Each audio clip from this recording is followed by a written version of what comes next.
Hey guys, welcome back to building a website from scratch. In this video, we're going to talk a little bit more about typography and make some changes to make our type look a little bit better, choose some fonts, and implement them on the site as well. Here, just a quick recap from the last video. Last video, we talked about HTML tables, sorry, and how to set up that markup. We added some special classes. We talked about classes and IDs used in CSS and HTML. And this week, what we're going to do is we're going to try to make these look a little bit better.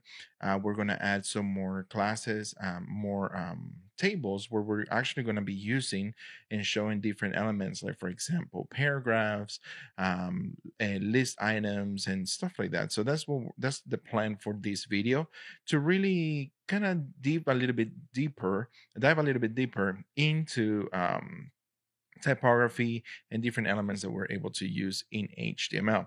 So the first thing that we're going to do, if you remember, we actually had two different tables that we created just so that we can compare as we were building these sites. So let's go ahead and remove the second table that we had just duplicated, and we're going to remove that there, clear that out.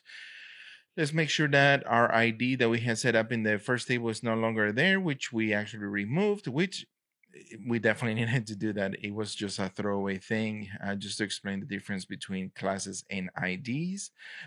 Let's go ahead and now build another table. So I'm going to copy this table, and then I'm going to paste it right underneath it.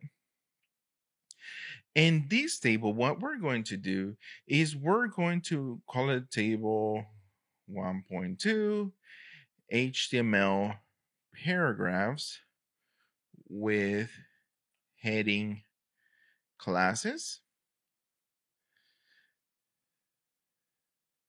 This is a table. This table is a reference for the headings for the paragraph styles that will have heading classes associated to them.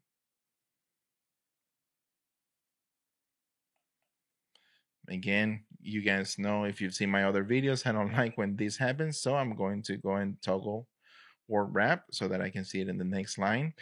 What we're going to do in this table, if you notice, we have table 1 up here, with all the headings, and then here we have a table 2, and I'm saying we want to set up some paragraphs that might have a heading class. Why would we want to create that? The reason why we might want to create that is because at times you might want to create a style or add an element within your page that may look like a heading but not necessarily have the same weight as far as content goes, in regards of, say, a heading 1, heading 2, heading 3. If you remember, a couple videos ago, we discussed a little bit about SEO, search engine optimization. If you have an element, for example, a tag like H1, H2, those have higher priorities than, say, for example, a paragraph.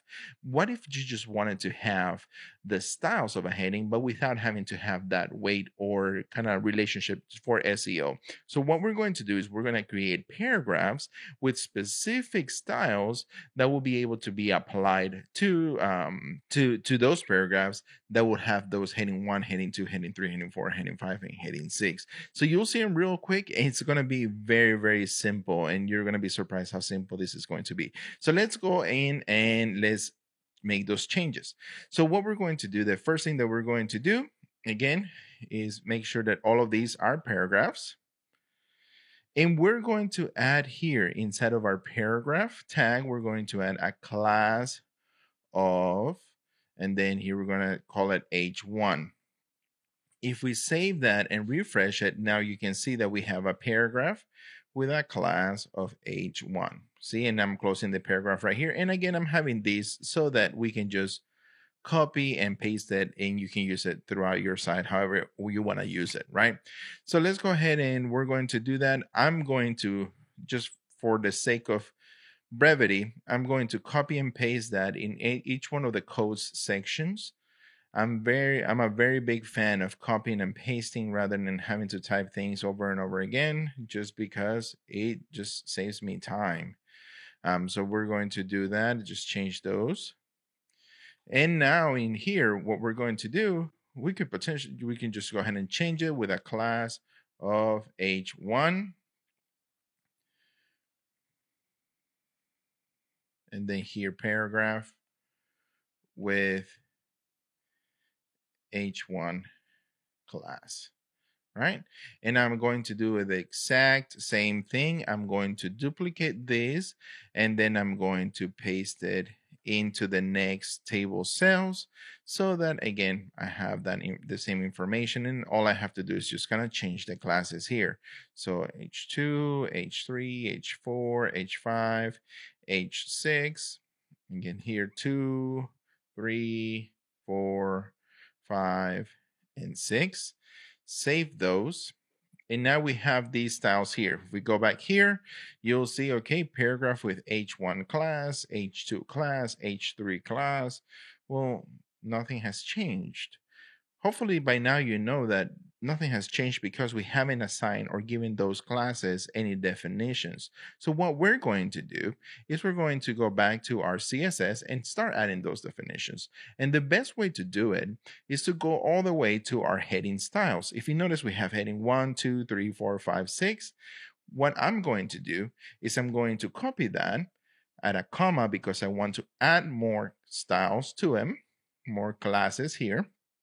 And we're just going to add the period in front of the H1, H2, H3, H4, H5, and H6 for the second row. What this is doing, again, keep in mind, what this is doing is we're adding now, we have an element called H1, and now we have a class of H1, an element of H2, a class of H2. And because not all of our elements or not all of our styles are defined here, then we need to go ahead and define them in the individual values as well. So here we're going to add a class of H1. We're going to add a class of H2, another class of H3, class of H4, class of H5, and class of H6. So if you look at your CSS, it should look something very similar to what I've done. Again, I duplicated that H1 to H6 in the next row and added the periods before the names, again, right next to the class, so that we know this is a class that we're adding. It's not an element that we're selecting. And we're adding extra styles here as well to the H1 so that we know that H1, our paragraph with a class of H1 has a font size of 4.236 EMs. And again, we can keep on going with the same styles. Now, before I go to the browser, just want to let you know there's still a few more styles that we need to add in order to make them look similar to each other. So you'll see right now. Now I refresh this and you'll see that now we have the right colors and we have the right sizes. But if you notice, once we go up to the table before it, you'll see that these other headings are a little bit thicker, and that's because these have a different weight associated to them. So what we are going to do, we haven't discussed this yet. So one of several values that we're able to apply to the type is going to be weight. So what we're going to do is add into our H1, H2, H3, all the way into class H6, we're going to add font weight. In font weight, you can use it between just normal, for example, or say 400. 400 would be normal. If you were to do 500, that would be like a semi-bold. 600, you can do something like bold. 700 is like heavy, and then 800 is like ultra or something like that. So what we're going to do is here we're just going to add a font weight of 600. And if you notice, we added that 600, and then this font heading right here still remain the same. But when we go all the way to the bottom into our paragraph, now this paragraph also has the same weight as the headings on top. And that would really help with keeping those styles together the same. The next thing that we're going to do is we're going to margin 0 all of our headings. So that way it removes some of the spacing. You'll see that we have spacing right here, and we have spacing right here and right here. Because we're zeroing them out, we remove that spacing there. And as we're continuing building our site, we're going to start adding some margins. So like, for example, we're going to add, say, a margin to that H1 margin bottom, because we just want the bottom one to be applied, of like 1.618 rem, because we want this margin bottom to take its reference for this variable font size or variable unit size, to take it all the way from the body element. Okay, so we're going to have something like this, for example, and when we refresh, then you'll see that you have your paragraph with an H1 class as well as your heading one, and it's going to have a little bit more spacing underneath it, just to create a little bit of separation.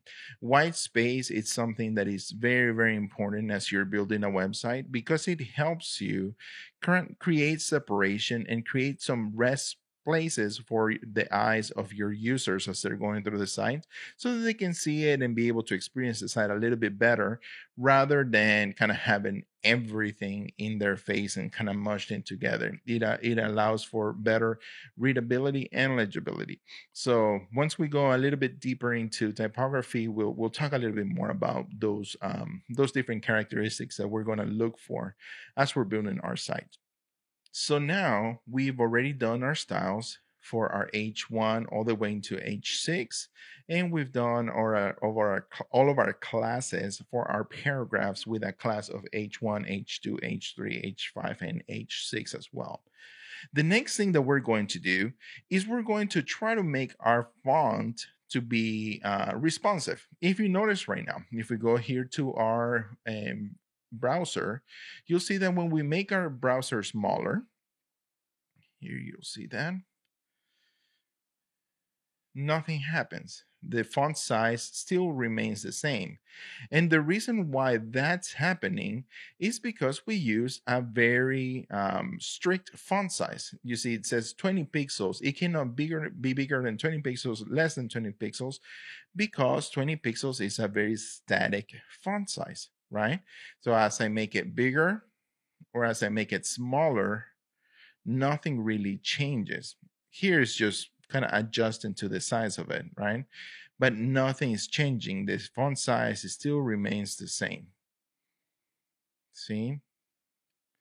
So now what we need to do is we need to create or add a responsive size for our font. So let's go ahead and in our HTML font size, let's go ahead and add the following style here. So what we're going to do is we're going to add this property called clamp. And here clamp accepts 3 different units. So clamp accepts 3 different units, which is going to be the minimum. This is going to be a variable and a max font size or max size. I'm not going to say just font size because this can be used in more than just fonts. In our case, we're just going to use it for the font size. We might use it in something else, but I haven't decided that yet. So for clamp, we can decide that our minimum font size is going to be 18 pixels. And that's going to be from the mobile phone to whatever size. That's going to be the minimum that we're going to use. Then the next one is going to be kind of our flexible font size or variable font size. So here what we're going to do is we're going to do 1 rem, and then we're going to introduce a new unit for you, which is going to be 1 VW. I'll come right back to 1 VW and explain what VW stands for. And then we're going to set up a max font size of 2.1618, VM. Okay, so now VW, I'm sorry. All right, so what is this doing in our site? Notice that I have minimum size, and then I have a comma, variable size, and then or flexible size, and I have a comma, and then I have the maximum size, and then I close it with a parenthesis, right? So let's go ahead and go into our browser, refresh this, and now hopefully you notice that our headings became a little bit smaller. We're going to bring it in even a little bit more and see if that changes. I'm zoomed in a lot, but let me go ahead and try to zoom out a little bit so that you can see a little bit better the effect of what we just did. So if you look at this, it just became smaller. And as I'm bringing the window up, then you'll start noticing that our font size, let me go ahead and make sure I saved it. All right. Our font size is going to start changing and growing based on the size of the browser. And you can try that in your on your screen as well and make sure that it is working for you. Let me go ahead and try this real quick, and I'm going to try it in Chrome. Let's go ahead and take a look at this. Make sure, because I just noticed that I had ID not, I'm sorry, a comment not fully commented out. Oh, that's what it was. Again, that's what happens when you're coding and you're talking at the same time. I had missed closing my my comment up here, and that was actually removing or making issues over here with the font size, because I knew that it worked with the font size of Buddy, but Buddy font size of 1EM. So now that I fixed that comment up here, I uncommented this font size in the bottom, and now it's working as intended. Sorry for that, you guys. So now, if you look in here, now it should be working and is working as intended. Is the font size is growing, and depending on what your browser window, your screen resolution. I tested this out in my 4K monitor when it's not zoomed in like what I have right now, and it looks really good. But again, that all of these can change, as right now we're going to add a new font family so that we can change the way that our font looks. So again, font size, we're going to use clamp, which takes three variables here, which is going to be our minimum size, our variable or flexible size, and then our maximum size. Again, here we're using a very static font size, so we want to make sure that it does not go below 18 pixels. And then what we're doing in the middle is if it's between 18 pixels and between 2.618 view width, then what we're going to do is for these two sizes, then here's what's going to start getting calculated, and that's what makes the font size grow. I have also a link to clamp on the description of the video so that you can see that as well. All right, so the next thing that we're going to do, again, oh, by the way, let me go back to this real quick. I'm also going to have a link to the units. I've had it for a few videos as well, but you can go back to looking at these units as well, which is going to be VW. We will be using that as we go forward. So it's a good idea for you guys to maybe read up a little bit more about VW, which is view width, or VH, which is view height, and when to use them. So the next thing we're going to do is let's go ahead and make this bigger. Love that the font size grows. And again, you can try that in your browser. You should definitely try that.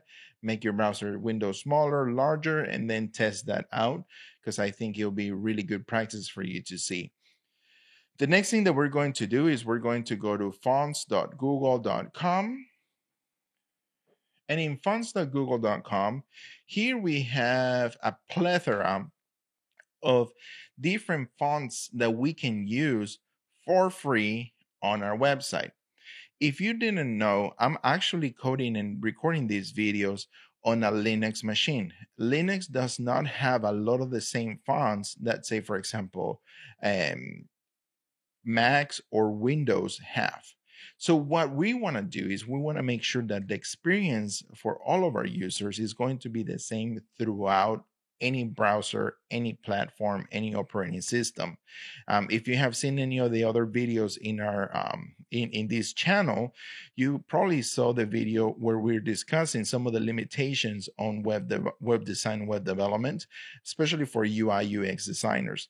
So here, what we're going to do is we're going to look at some fonts and maybe go ahead and start applying them to the site. Now, we could choose just one font and make that font be the same font for all our headings, our body tags, everything. You can do that. Or you can choose multiple fonts, say, for example, your heading and your body tags, whatever you want to do. So here, what we're going to do, let's go ahead and select two different fonts.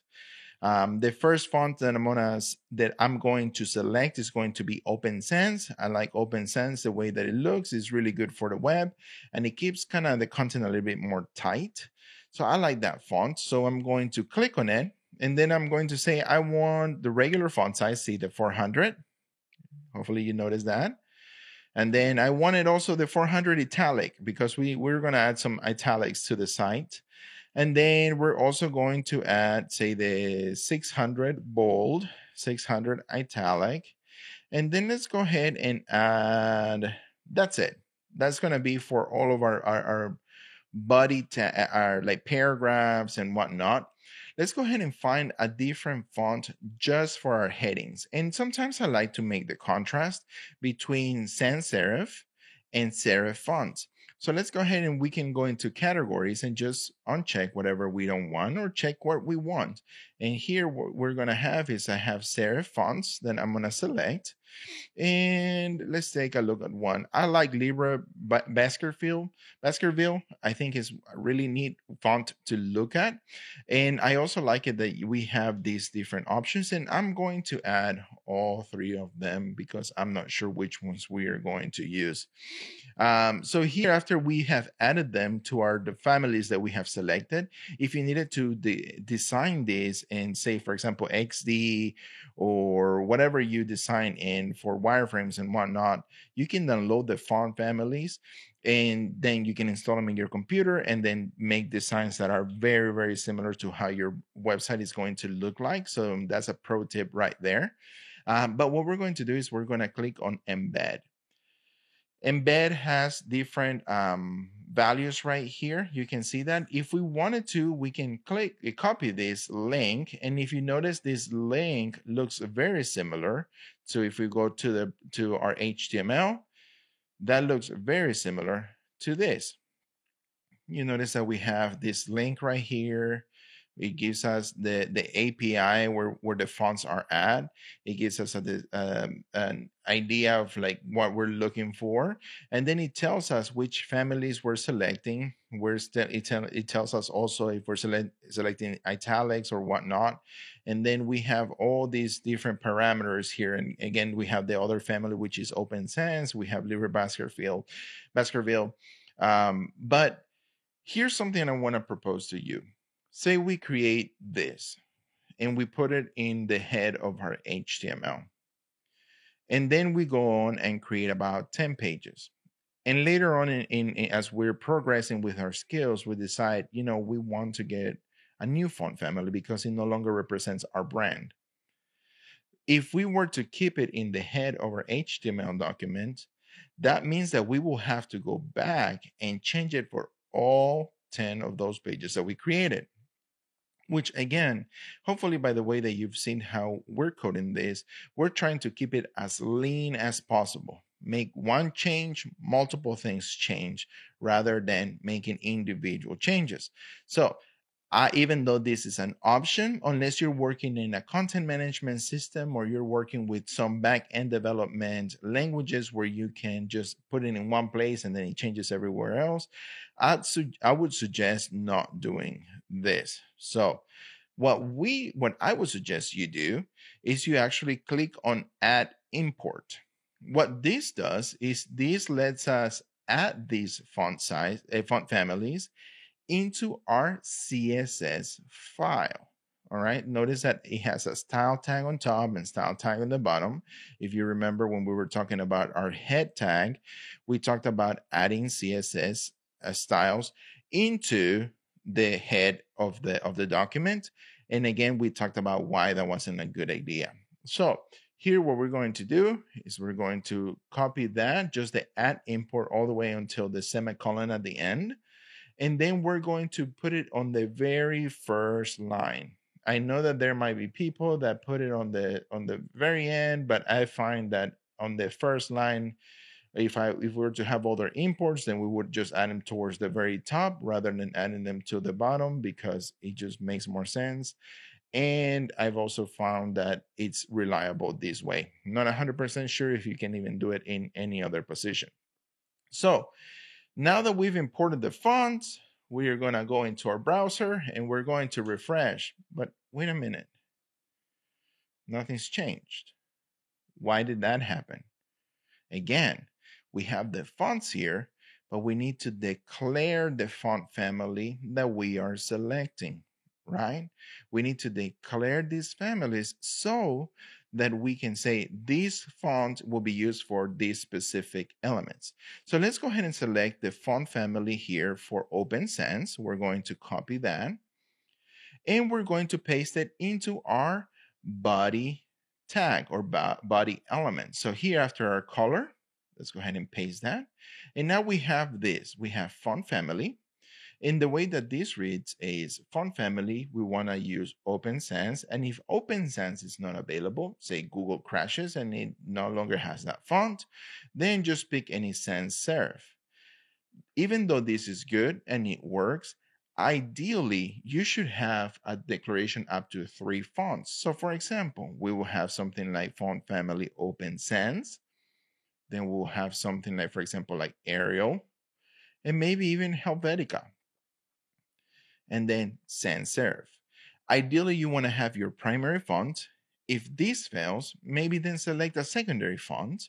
If that fails, then try to select a tertiary font.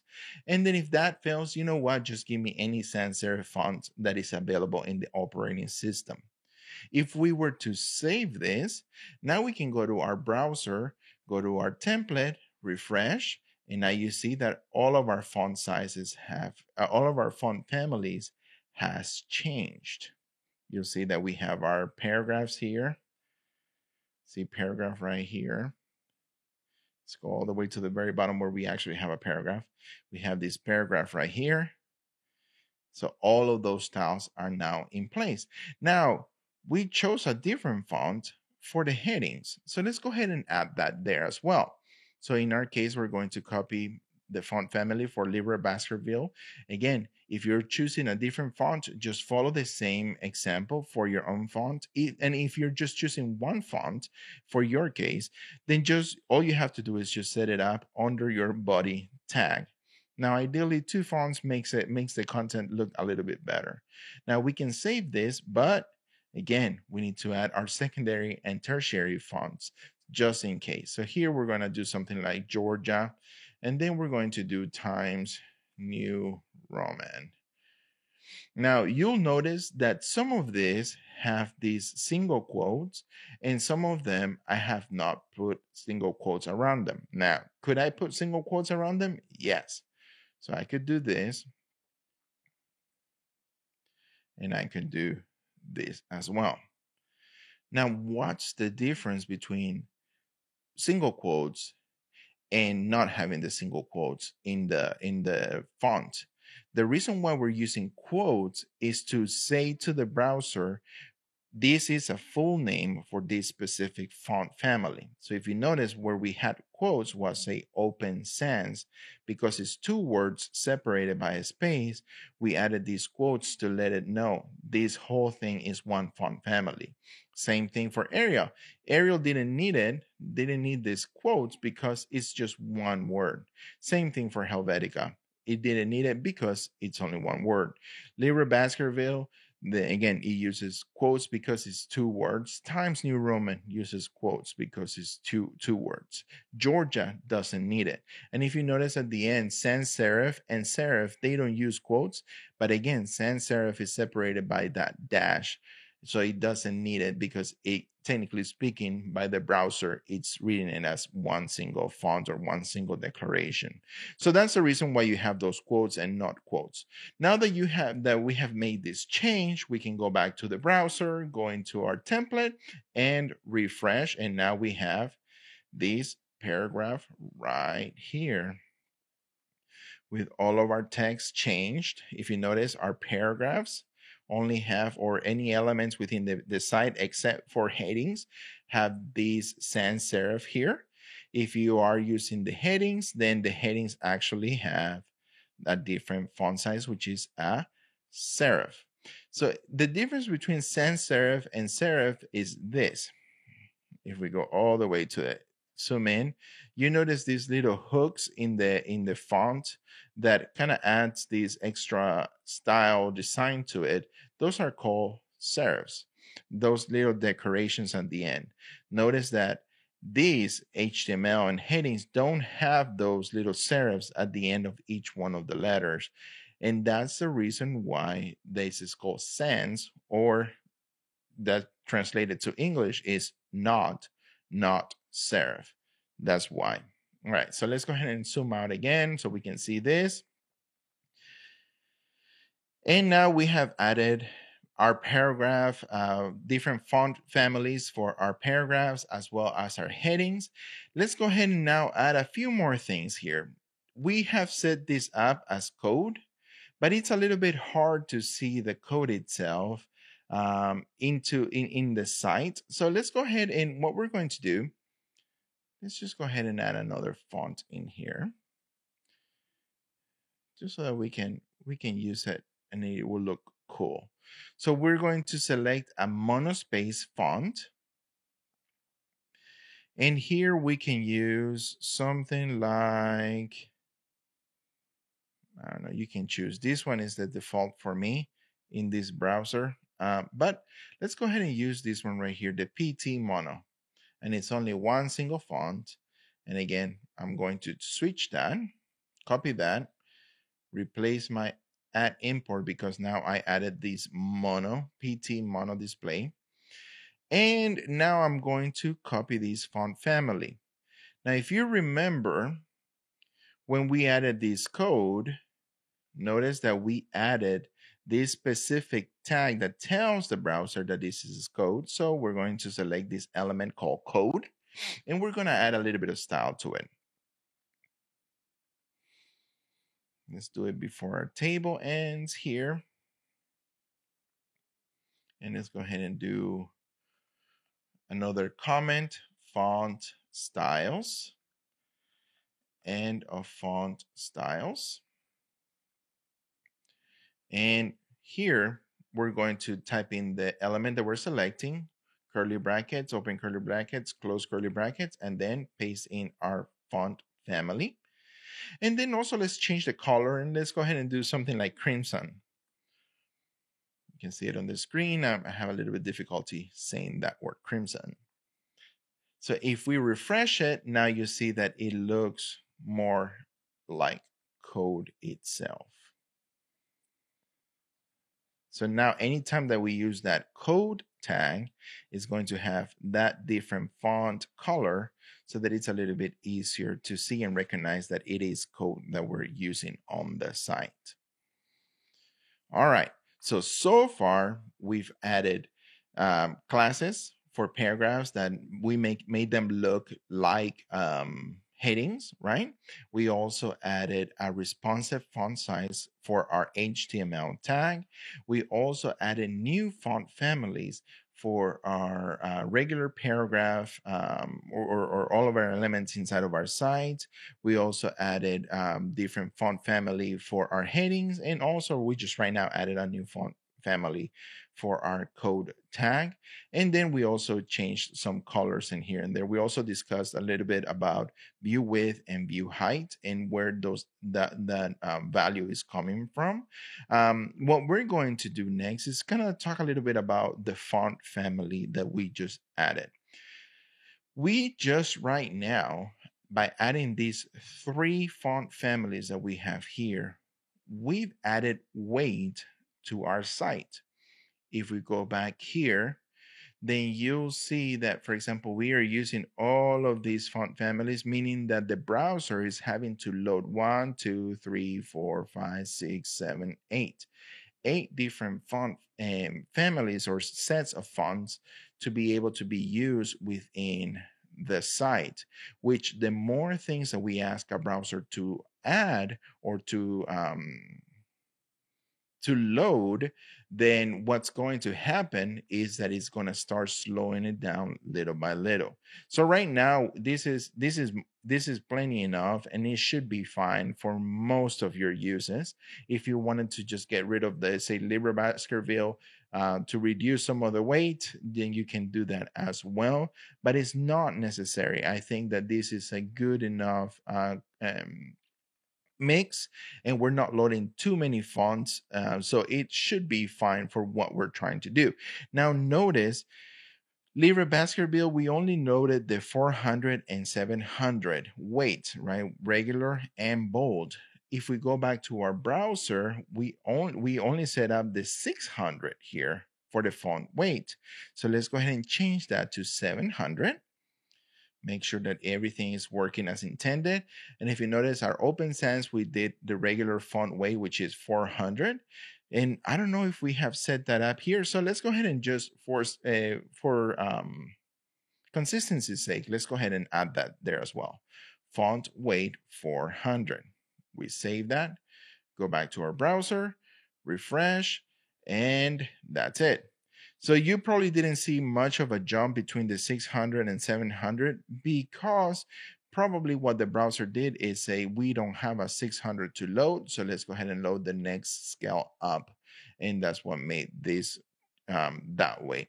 So now let's take a look in here. We have everything as we need to for those two main elements, which is our paragraph with a class of headings and also our headings as well.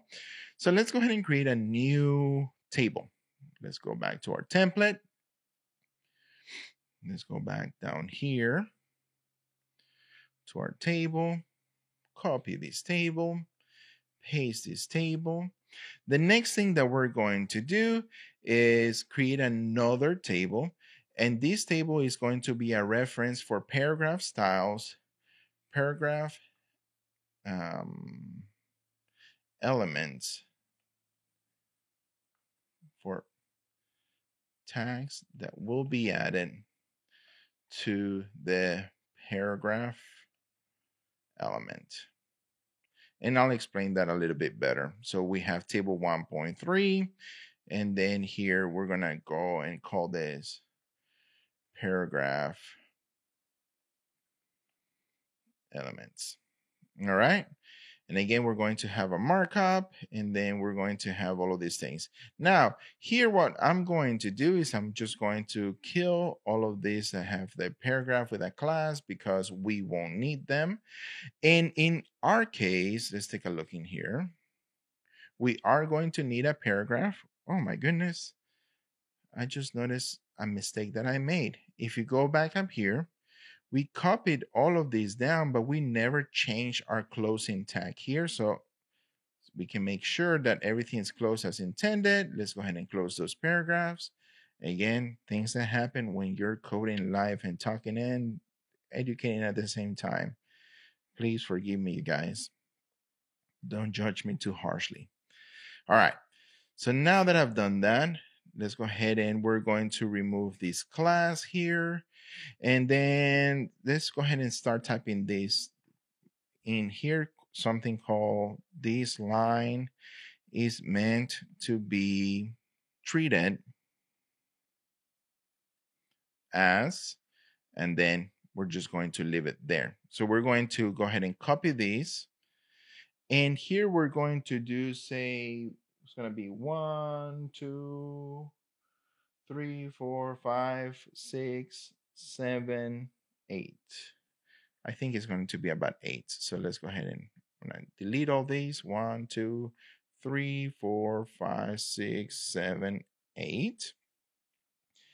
And the first one that we're going to do, let's go ahead and go back to our browser, make sure that everything is still fine. All right, so we still have our tag right there. All right, this is going to be treated as. All right, so the first one that we're going to do is going to be mark. So let's go back in here again, greater than, less than, mark, less than, mark. And let's go ahead and add that mark tag, mark. And let's go ahead and call it highlighted text.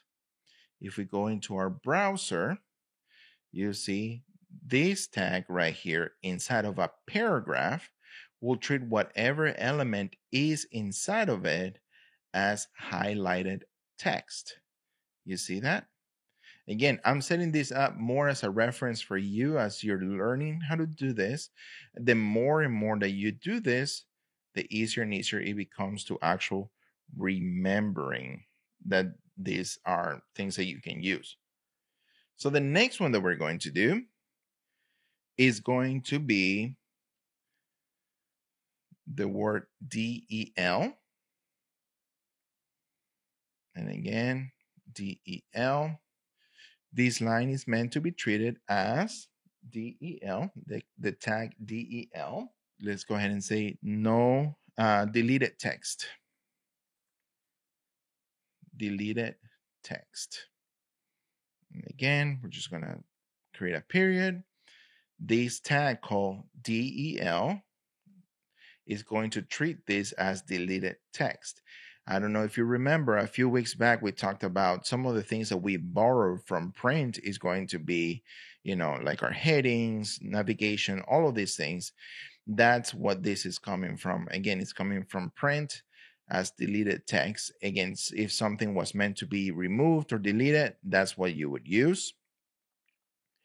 You also have another one that is very, very similar, that is going to be the S, just the letter S. And we're going to add that tag called S. And what this is going to be no longer accurate. So this line is meant to be treated as no longer accurate. Now, if you look at this and this, they represent or look the same, but they have different tags and they have different meanings behind. Again, deleted is not the same as strike through. You may see these strike through, especially on documentation, where they still want to keep that documentation just so that you know that it was there, but that it's no longer relevant. They want to make sure that you know that it existed, because if you read it somewhere else and you know, okay, yes, this was true then, but it's no longer true now. So that's the importance of having that specific tag there. Now, the next one that we're going to look at is going to be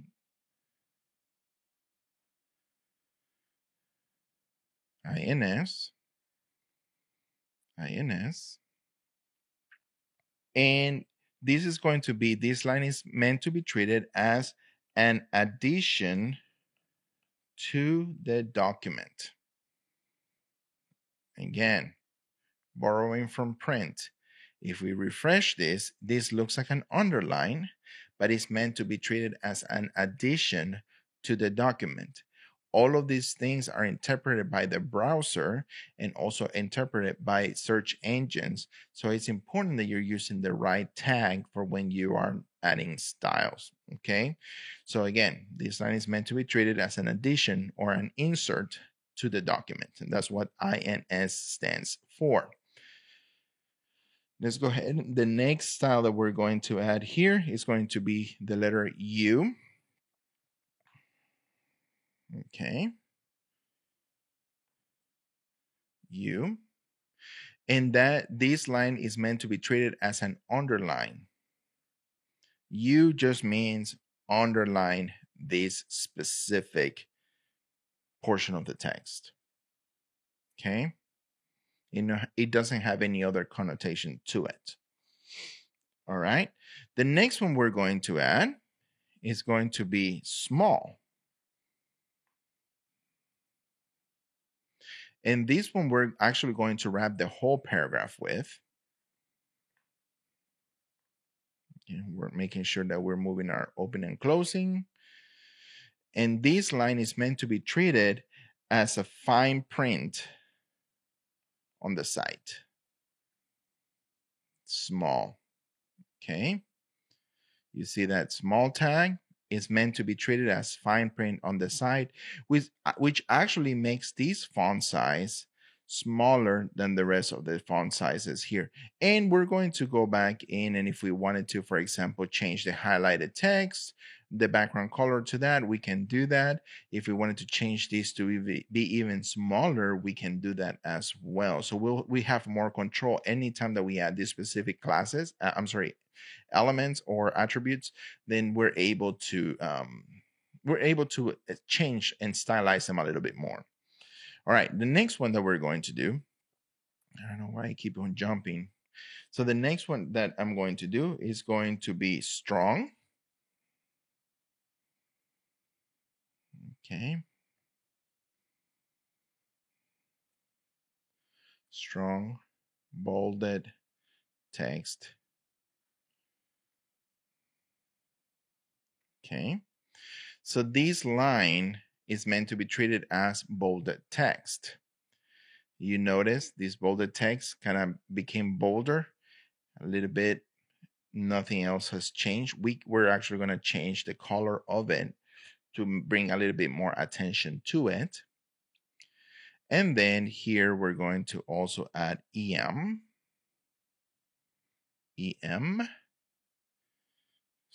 This line is meant to be treated as EM or italicized. Please forgive me if I misspelled that. Text. And then we refresh this. And now we have this italicized text. Now let me show you something interesting. And we're going to go ahead and copy these last two lines. And we're going to change strong with the letter B. See? Strong with the letter B. And EM, we're going to change it with the letter I. And we're just going to add something at the end, but without any emphasis. Again, please forgive me if I misspell something. Leave it in the comment below and I'll change it later. All right. If we refresh this, I want you to pay attention to this strong and bold, EM, and italicized. Strong has the same bolded text. B for bold actually has the same thing as bolded text. EM has this italicized text. I has this italicized text as well. Now, I want you to remember just a few minutes back when we talked about headings and the paragraph with a class of headings.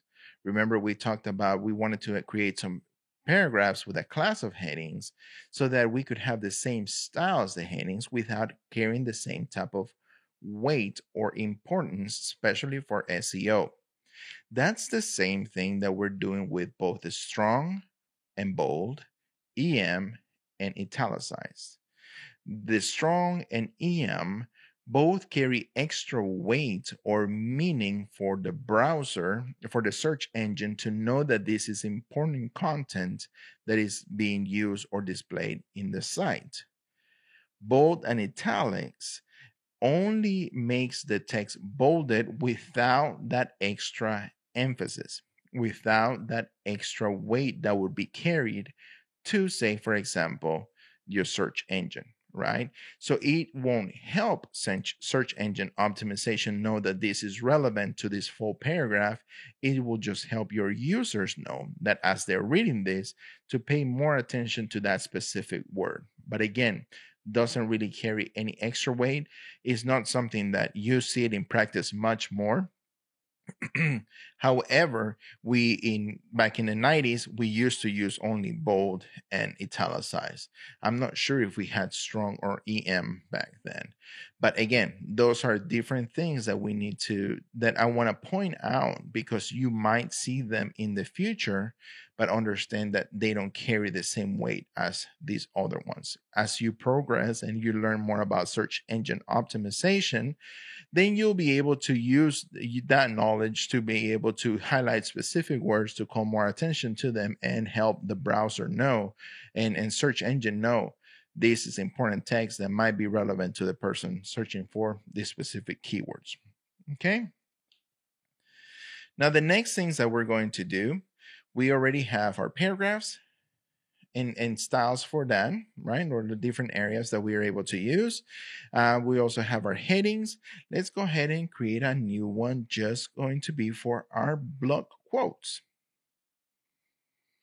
Now, why do we need block quotes? More and more websites nowadays are actually asking for their customers to provide them specific like recommendations and comments and tell us how was our experience. And there's different services like even Google Business that collects that information.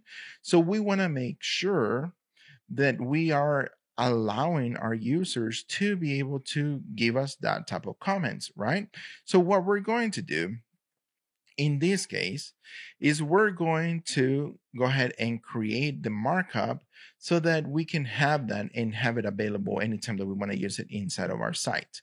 So what we're going to do here, again, we have this, and this is going to be block quote with a class of block quote. And then we're going to close our block quote. All right. And in here, we're going to actually add our markup, block quote with a class of block quote. And I'm going to get rid of all of this. And then block quote. Now, inside of here, just to make it easier for me to read, I'm going to give it a return so that I can break it down into multiple lines. And then here we're going to have our paragraph. And here's where our quote is going to be. Here is where we are going to place our quote. And then we're also going to create a footer where our citation is going to be, or who the quote was given by. So in our case, somebody famous, someone famous. And then we're going to use this tag called cite with a title of, say, for example, the source title. And then here, for example, we're going to do source title. And here we're just going to add a class of block quote footer, just so that we can create some separation, because this footer tag is very similar to this footer tag down here. All right. So now that we've saved that, we go back into the browser. And this is how it's looking like. We're going to make some changes to it in just a little bit. All right, so now you'll see that we have this block quote class of block quote, but we added a lot more content in the bottom part of this. So what we're going to do, just so that we can add more styles, is we're going to add all of the other have the proper semantics for it. We're going to add the other paragraphs that we had in place. So we're going to do, again, here what we're going to add is going to be a new tag called PRE, or pre-formatted.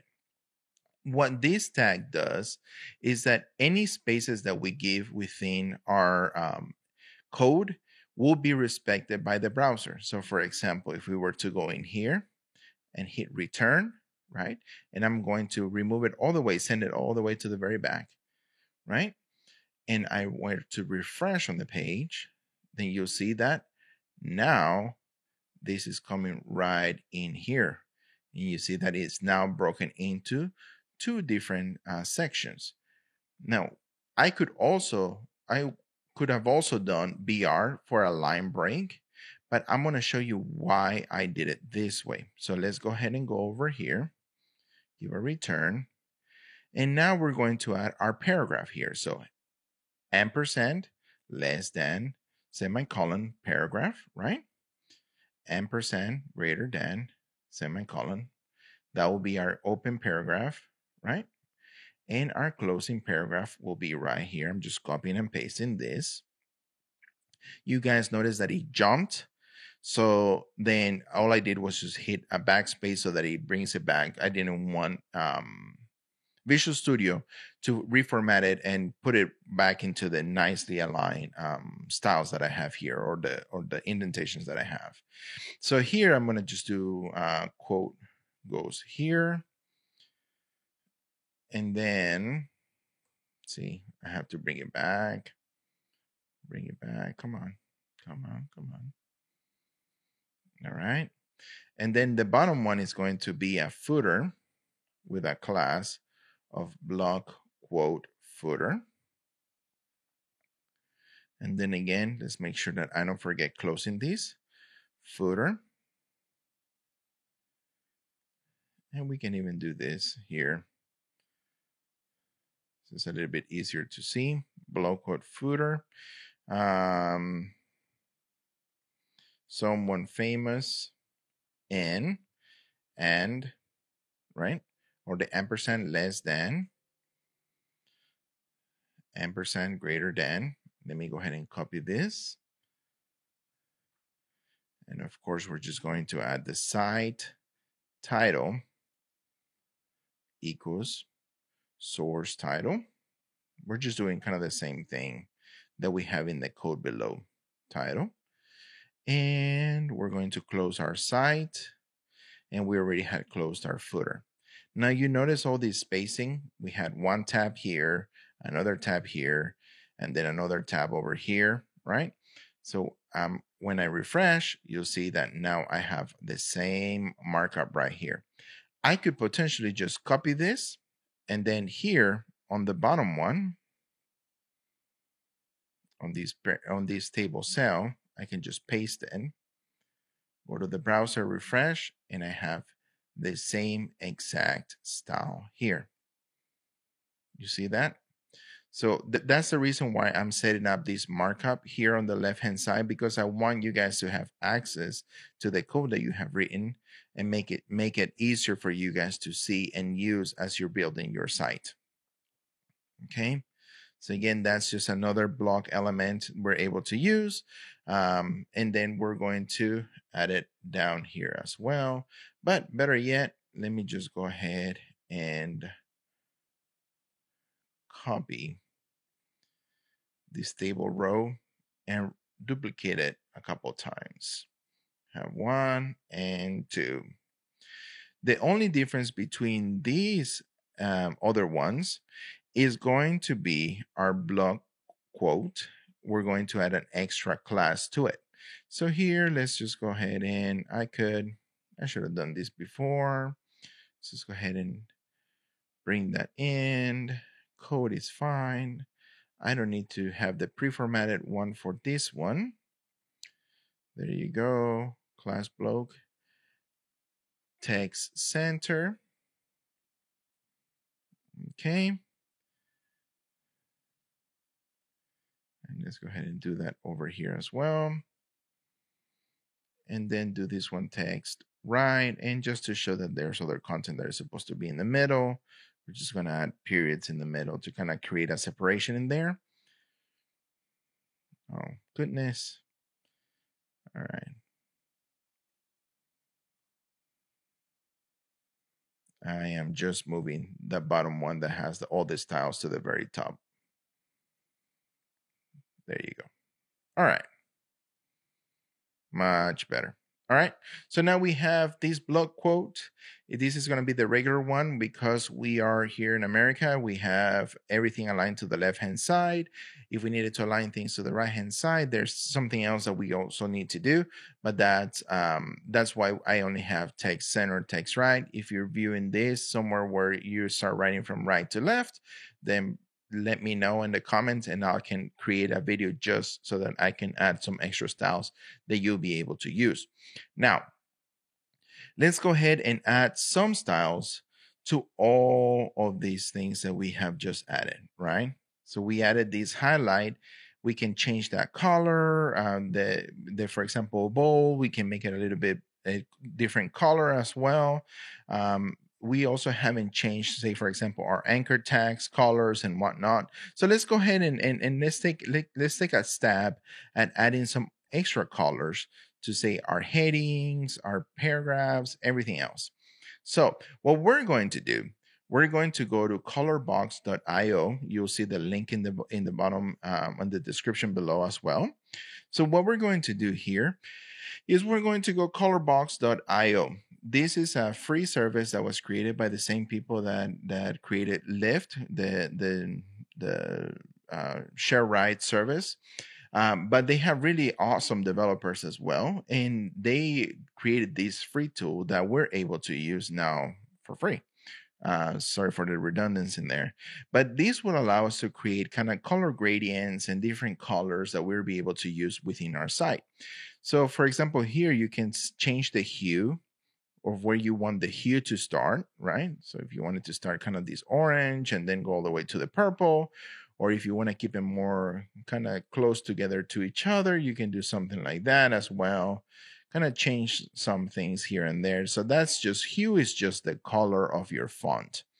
or the color itself. So orange will be one hue, red is a different hue, green is a different hue. So we're going to do some just changes here. You can pick whatever colors you like. Saturation is how vibrant that color is. If you notice, the star saturation is very, very, very light, and that's why the saturation here is 0, meaning that this is it turned into white. FFF, FFF, and in hexadecimal is white. So I like to bring my saturation up a little bit more. I do like kind of be able to, I do like to be able to see the gradient in all these colors. And if you don't want to create as many colors, you can reduce the number of colors that are available. Like you can use just 5 different colors here or 6 different colors. So that again, it's an option as well.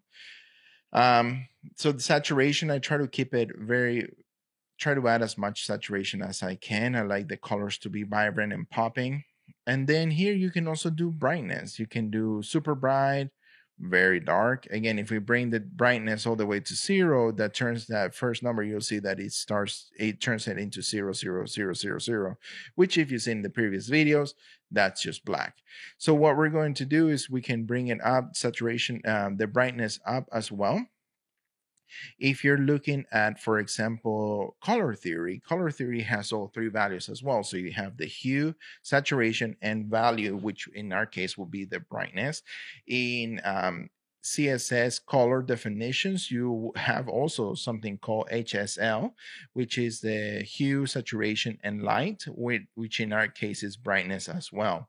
So again, that's what we're playing with. And again, I'm trying to bring these colors up. I like kind of how these colors are blending together. Just playing around with them. You could also go in like here and say, for example, that one was quad ease out. You can ease in, ease out, and it just changes the pattern on how the application, you can see that changing here. But I like to stay very simple with kind of predefined values that they have.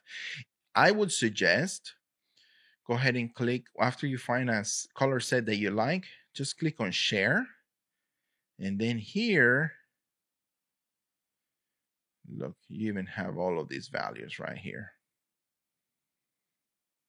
You can save that, or you can just have a link so that you can go back to it. And I would suggest you guys save it all the way up here at top. We're just going to create a comment. Let me not forget closing this again. So just create a comment with the colors, because we might come back to this and kind of tweak the colors up a little bit and add some other changes to make it more responsive and make them more easy to be updated in the future. So you'll see that in the future, in a future video, once we actually go into branding. So let's go back into our colors here. And let's say, for example, I want my heading ones to be this very dark burnt orange right here. Kind of reminds me of the UT Austin Longhorns football team. So here we go, color. We want that orange, right? We've already explored color in the past. Our default color that we were setting up is that 222, right? Now we made it in our H1 to be that orange. Then we can make this other one, right? The second one to be our H2. That D55700 or whatever color you choose. So I'm going darker to lighter. And then 3. And then for 4, 5, and 6, I'm going to change this 22222 to 000, which is just black. I want those to stand out a little bit, but I'm not going to make any more changes. So these 40, 30, 20 for me are the ones that I'm using for my paragraphs. If I go back here, I refresh. Now you see my headings, how they're working with each other. And if you go to the very top where we had our heading 1, heading 2, heading 3, you can see how those colors are working with each other. And you see the heading 4, 5, and 6. You'll also notice that I have, for example, in the bottom, I have this paragraph, which is a 666, which is a very light gray. Maybe we can change those to something like 342, 342, which is, or no, let's just go change it to 444 or 333. So this will be more like a dark gray. You'll see that that color kind of popped up a little bit more. And now we have set up those colors for our type here, for our paragraph, with our paragraph H2, paragraph H1, I'm sorry, our heading 1, heading 2, and heading 3, sorry. All right. Now let's go ahead and change the colors on our links. All right. Right after the paragraph and right after code, we have our font styles. Let's go ahead and change our links. Again, links are built using the tag called A, or the anchor tag, right? Remember that? So we're going to select this anchor tag, and we are going to say color, and let's go back to our colorbox.io, and I'm going to pick the third color, or better yet, let's pick the fourth color right here, or the fifth color, and then add that color. And if we refresh our browser, now all of these colors are for the paragraphs, for the anchor tags, have changed. Now, one thing that we need to do is we have pseudo selectors for our anchor tags. If you remember, we kind of talked a little bit about pseudo selectors in last class or last video, which was the table, tr, and then nth child, right? Now, anchor tag, because it has 4 different states, has 4 different mainly used, there's more, but the 4 main use pseudo selectors are going to be a colon link. That's going to be just our plain anchor tag right here. If we save that, we refresh this, and then again, main link, because there's no other declarations. A active. What that does when we refresh it is that when you click on it and hold it, that can change colors based on what you're selecting. Then you'll have a hover, which is just whenever you are hovering over the menu item, that will change colors or do whatever else you wanted to do.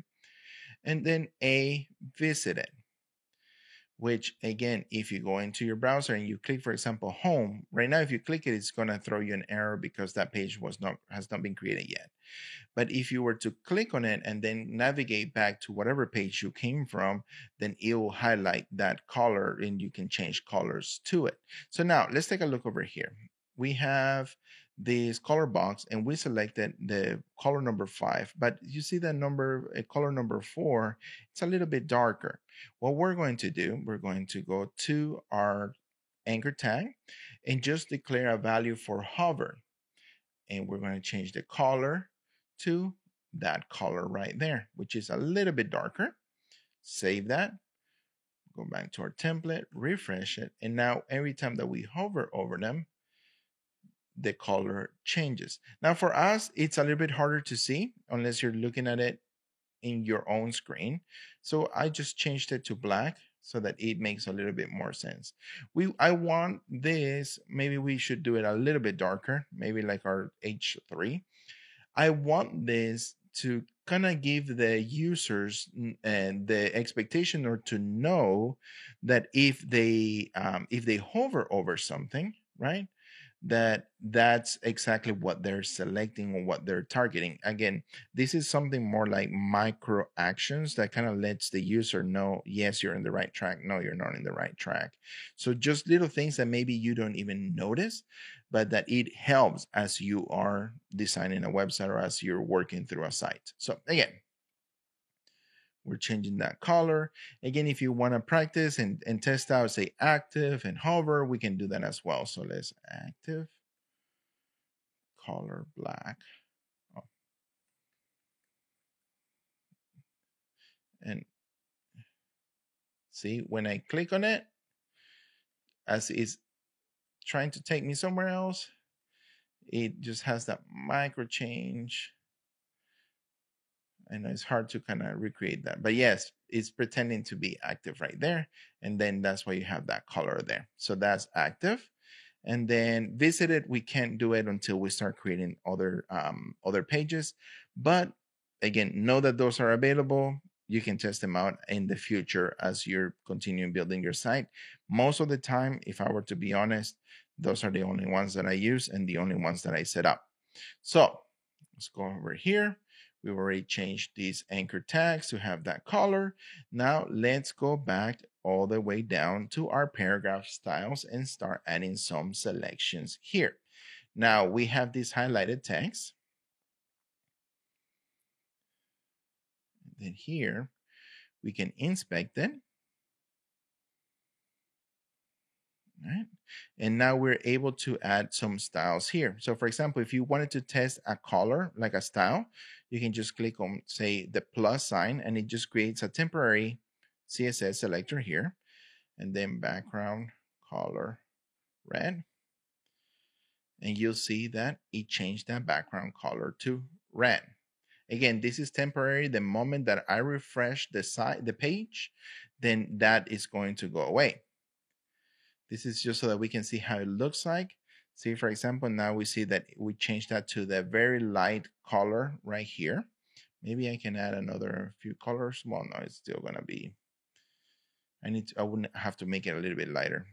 So selected that. Maybe I can change the color to white. So now I can make it so that if it does highlight it, right, using this mark, then that highlighted text will change to that color there. I like that. Let's go ahead and keep that.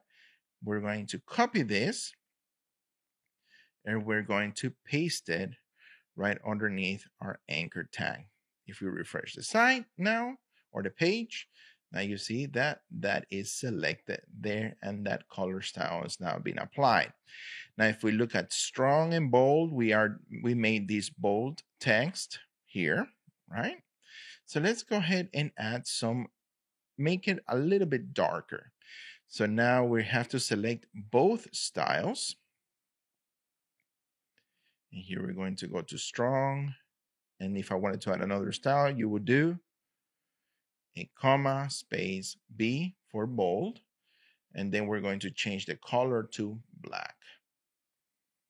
Again, we always try to close with an semicolon at the end. And now these should stand out a little bit more. If I am not mistaken, this is set up as a 600 bold text. We could change it to 800, but we did not import that 800 font weight. To Open Sans, we only imported up to 600. So we're just going to keep it to 600 so that it remains the same. All right. Now you've noticed that we made these bold. We made these bold as well. Well, they were bold, but we changed the color to black. Now, this small font size, where we talk about the fine print, we can make some changes to it as well. So for example, let's go back to our styles here. And let's go ahead and add the selector for the small tag. And let's go do a font size of something like 0.85 REM. And then if we refresh this, it made it a little bit bigger. Let's go ahead and see if we can make it a little bit smaller. See, 0.75 REM made it smaller. We need to give it a line height, of course, of 1.618 EM so that it keeps it with the same kind of symmetry. And the next thing that we need to do here is going to be maybe, let's go ahead and add some spacing between the letters. So here's something that you can also do. We can do something called letter spacing and then add a value like 1 pixel, for example. And you'll notice that it added a little bit extra spacing between the letters. So for example, let's go ahead and make something super obvious like 10 pixels. If we were to refresh, now you see that the letters are separated from each other. That's what letter spacing does. Now we could also do something like, for example, 0.25 EM, which will take this value and quarter whatever value that is, and then that will be the separation between the letters. Again, very, very spacious. Let's go ahead and make it even smaller than that to 0.025 EM. And again, that tightened it up a little bit more. Now you could also do the following. If you would like to, you can do -10 pixels. And that makes all the letters kind of tighten up together as well.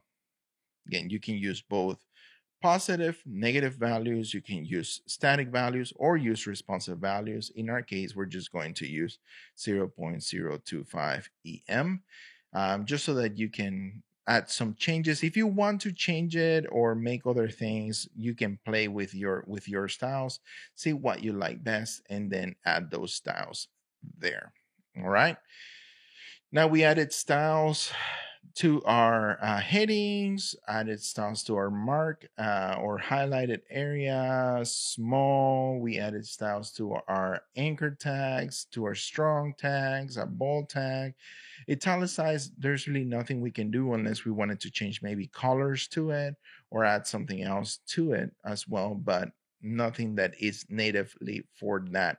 Now, one thing that I notice here is that this kind of markup looks a little bit bulky compared to like the rest of the text, and it's because it's using a monospace font, meaning that each one of these letters occupies the same space as the other letters. So this L occupies the same space as, say, for example, this K. So it makes the letters a little bit bigger. Let's go ahead and change that, and let's make those letters for code a little bit smaller.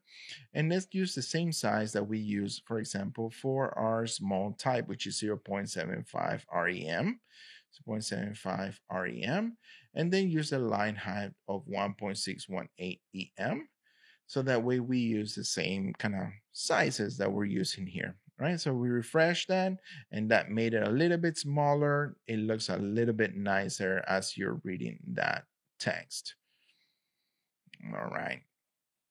Now let's go ahead and add some styles to these block quotes. So here is where we're going to place our quote. Now let's go ahead and break that apart. So even though we have font styles here, because this is more of a component, right? This kind of has a starting, middle, and ending section for it.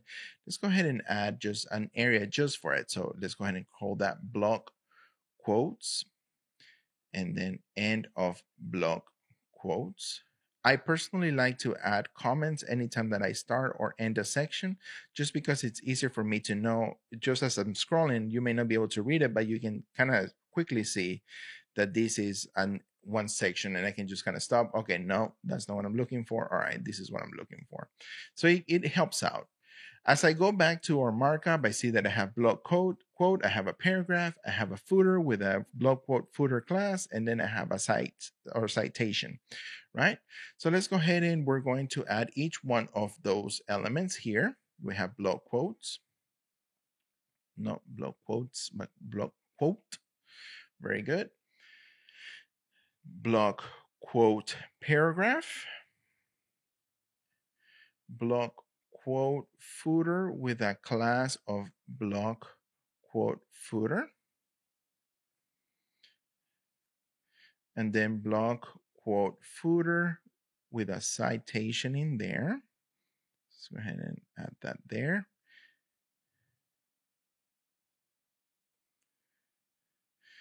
And then inside of that, I have a block quote footer with a citation and that's it. I don't need any more. All right. So these four elements composes this area right here, or this component. This is considered a component. So what we're going to do, our block quote, let's go ahead and add some styles to it. Let's make it look like it's an actual quote.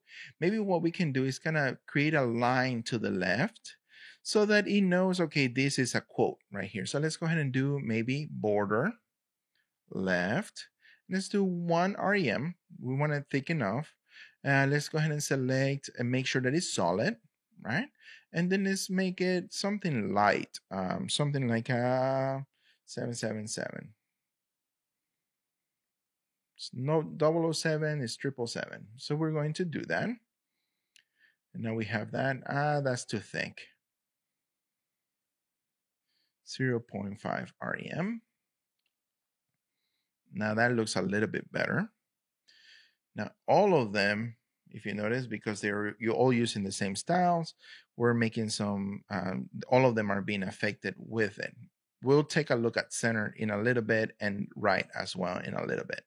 So now let's go ahead and add some spacing because this is too tight. We need to give it some space to breathe. So let's go ahead and add some padding left. And let's go ahead and add maybe a padding of 2 REM. Let's see what happens. All right, so that created a little bit more separation. I think 2 REM is too much, so let's go ahead and have that. And 1 REM, I think that looks a little bit better. And again, we added padding left.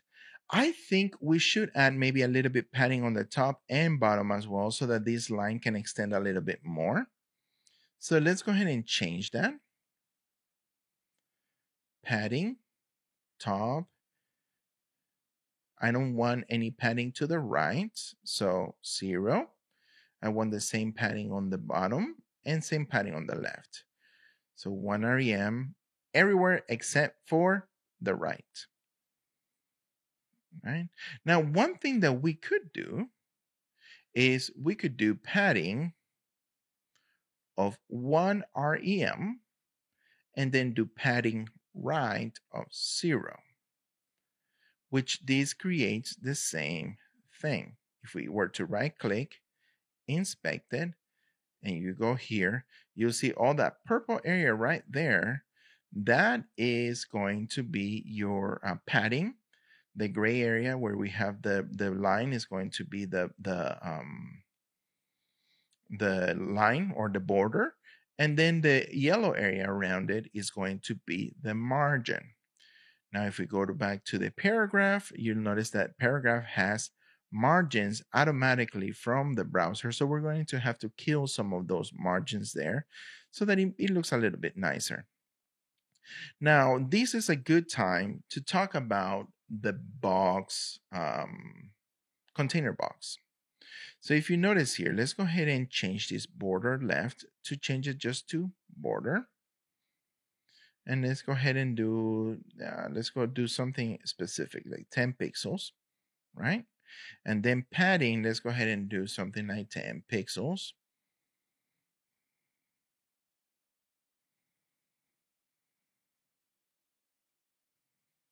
Come on, I'm gonna see if I can get rid of that. Oh, padding right. All right, there you go. Very good. 10 pixels, 10 pixels. And then let's go ahead and do a margin of, so 10 pixels. And margin of 10 pixels as well. So you'll see, we need more so you can see it better. 2 REM, 2 REM.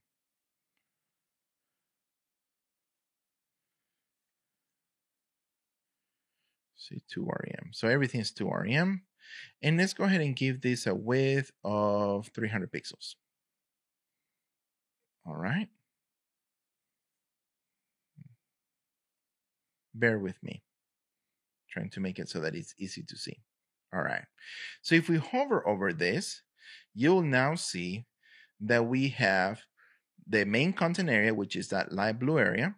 That purple area is the padding. The black area is the border. And the yellow area is going to be your margin. All right. You can see that also the box model down here. You can see that right there. You'll also notice in the box model that what this is doing, let's go ahead and, again, it's easier when you have, let's say 100 pixels. Yeah, there you go. That's better. So that you can see the units as they increase. So as you can see, this has a 600 pixels wide, right? We set up that width. This has a padding of 100 pixels. a border of 100 pixels, and a margin of 100 pixels. But you'll notice that all of these are all kind of adding to the 600 pixels width that we have set up in place, right? You see that 600 pixels plus on each side you have another 100 pixels on the width. So this element, technically speaking, when you get to padding, is 800 pixels wide. When you get to the border, it's another 200 pixels, so it's 1,000 pixels wide. When you look at this box model, see, 1,000 pixels wide, right? Now, what if you just wanted the whole thing to only be 600 pixels? Then here's when we need to change our box model to take into account the border. So what we're going to do in here, I'm going to add some styles. I'm going to do the star for my selector. Star is a general selector. It selects all of the elements inside of the HTML page. That's an select all kind of thing. All right. So here, I want you to pay attention to the box right here on the right. And then I'm going to add this attribute called box sizing. And I'm going to change it. Currently is content box. That's where we have 1,000 pixels right here. I want you to pay attention. I'm going to change it to border box. The moment that I change that to border box, you notice that this whole thing right here, it got a lot narrower. Let's go ahead and change this 600 pixels to something like 1,000 pixels. Does that look very similar to what we had before? Now, see what happens when I uncheck this. It expanded. When I check it back in and apply these styles, it narrowed it down.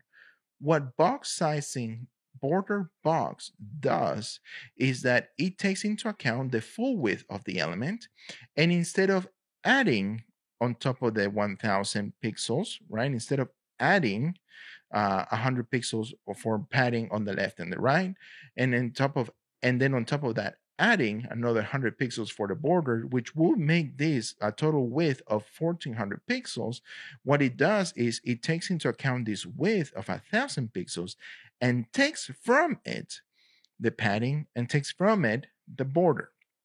If you notice, pay attention to this value right here. This is a width of 1,000 pixels, and that's because I have box sizing border box selected. When I uncheck it, now this becomes 1,400 pixels because margin is not taken into account. Border and padding is, and the width is. So that we can, in order for us to create a more focused and more I'm at a loss for words, like more solid design without having to think about, okay, margin and paddings and how much bigger would that element be or how much smaller would that element be, then what we're going to do is we're going to add this box sizing as a selector throughout our whole website. So let's go ahead and before we continue that, let's go ahead and add that. We're going to go here and scroll all the way to the top. Right before HTML, we're going to add our select all. And we're going to select two more pseudo selectors. One is going to be colon before and colon after. Once we start adding more styles, you'll see where these comments, and you'll see it in just a little bit. All right. So here before and after, and we're going to call this box sizing border box. Now, when we go in here, you'll see that a lot of things will change, but mainly these right here. The other things, once we start creating our grid system, that is going to be a big helper as we're creating all these different elements. All right. So now that we've done this, we have our block quote, we have box sizing, perfect, that's already in place. Let's go ahead and remove that margin from the top of the paragraph so that way it doesn't push it down and it looks a little bit nicer. So margin top 0, That looks a little bit better. And let's go ahead and make the font size a little bit bigger, 1.618 rem, and line height 1 em. Yeah, 1.618 em as well. Again, all these things we'll be able to change them later on. Let's go ahead and also change the color to something darker, like 22222, which is a darker gray. And when we refresh it, yeah, that's going to be kind of our quote, make it a little bit nicer. Let's go ahead and also add a margin bottom of 1.618 rem. There you go, which is kind of what we already have in place. Now we have the someone famous in source title. All right, let's go ahead and add some styles to the footer. Here, let's go ahead and make the font size now a little bit smaller, 0.9895 rem, just to make it a little bit smaller. And we'll keep the same font size, font color, I'm sorry. And the line height, of course, we're going to put 1.618 rem and, or I'm sorry, em for our footer. There you go. Let's make sure, does it have any margins or anything like that? Okay, we don't have that right now, so that looks good. And for our site, let's go ahead and change that color. Let's go ahead and do font weight, something like 600, and the color to be black. All right, so that way we know this is the source title. And again, because we added that title tag, then that shows up in that little tab thing right there. Now, something that would be really cool to do is to be able to add maybe like a little dash or a separation here. So let's do that. Remember how I said that we're going to talk about before or after? We're going to do that right now. So we're going to add this block quote footer with a class of block quote footer, and then do before.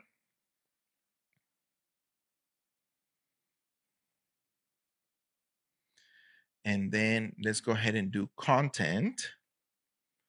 And let's go ahead and do just 2 dashes just so that we can see them.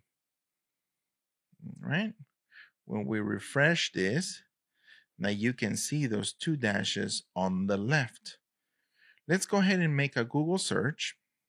Google. And let's go ahead and do m-URI code.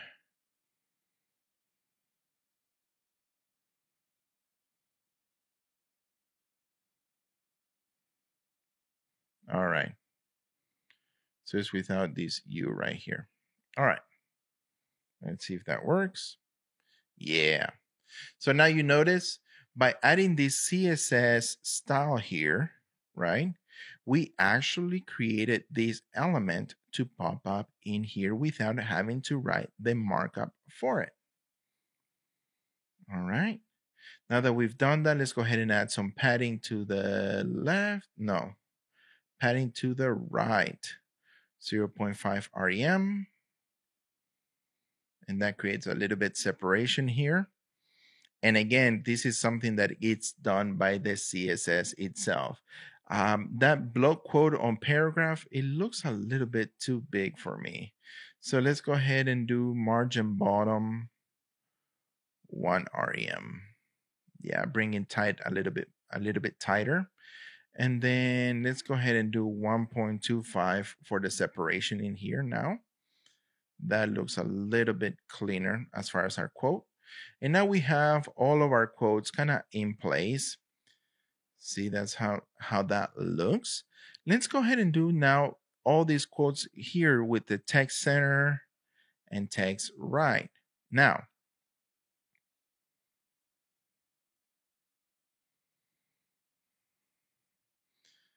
block quote text center, right? And then block quote text right. We have those two. Now we want the block quote text center to be center aligned and the one on the right to be right aligned. Again, we're setting up our block quote here. We could go ahead and add our class of block quote as well, just so that we can keep it consistent. Class of block quote, block quote, block quote.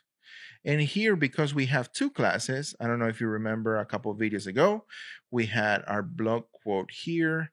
And because there are two classes, then we add the other class right next to each other, separating them by the period. Of course, the block quote text center, we're going to change the text align to center. And the block quote text right, we're going to change the text align to the right. If we refresh now our browser, should be able to make those change. So let me take a look in here.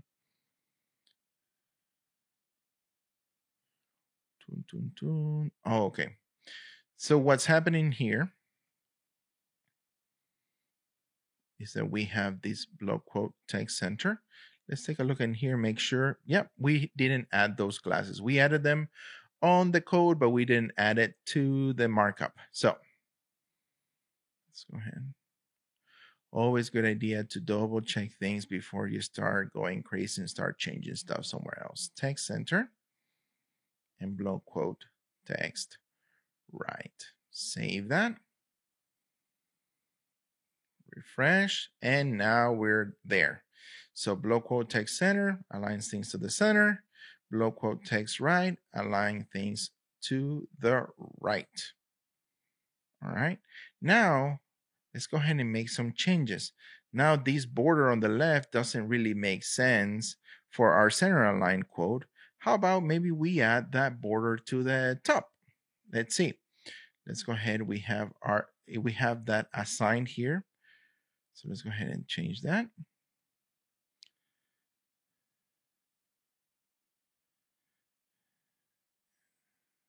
All right. Very good. So let's actually copy these two elements right here. And we're going to paste them here. And then we're going to do the same thing on the right. And you know what? Just thinking this through, we added this paragraph padding to the right 0. The problem is that if once we actually create our design, if it touches the border, it's going to be a little bit hard to read. So let's go ahead and I'm going to remove that right now. I'm going to remove that padding right 0, just so that it all around the quote itself, there'll be that padding all around it. So now let's go back over here. We have this block quote left. I'm going to duplicate this. Paste that to the bottom, paste it to the bottom, because block quote left will now be 0, none. And border top is going to be that same value as the one that we had before. Border left is going to be 0, none. And then border right is going to be the 0.5 REM solid 777777. All right, 6 sevens. If we refresh this, now that's how it's looking right now. I'm not liking that border on the top, so guess what? We're just going to kill it. If you want to do something different, feel free to do that as well. But this is what I'm going to stick with, which is going to be if the block quote is to the left, then it's going to have the border on the left. If it's to the right, then it's going to have that border to the right. Cool. So this video is getting super long, and I'm sorry for that. It's just a lot of content that I'm trying to cover here with typography. Let me go ahead and cut it here short. And what we're going to do is in the next video, I'm going to talk about list items and how to add some styles for the list items to help get that started. And the video after that, we're going to start building up our grid. So thanks for bearing with me. Thanks for sticking along and going through these styles with me. If you have questions, comments, please let me know. Leave them in the comment below, in the comments below, so that I can actually take a look at them and help you and maybe help expand some of the concepts that I've talked about here. If something did not make sense or would like for me to clarify, just let me know, and I'll be more than glad to do that for you. Until the next time, see you later.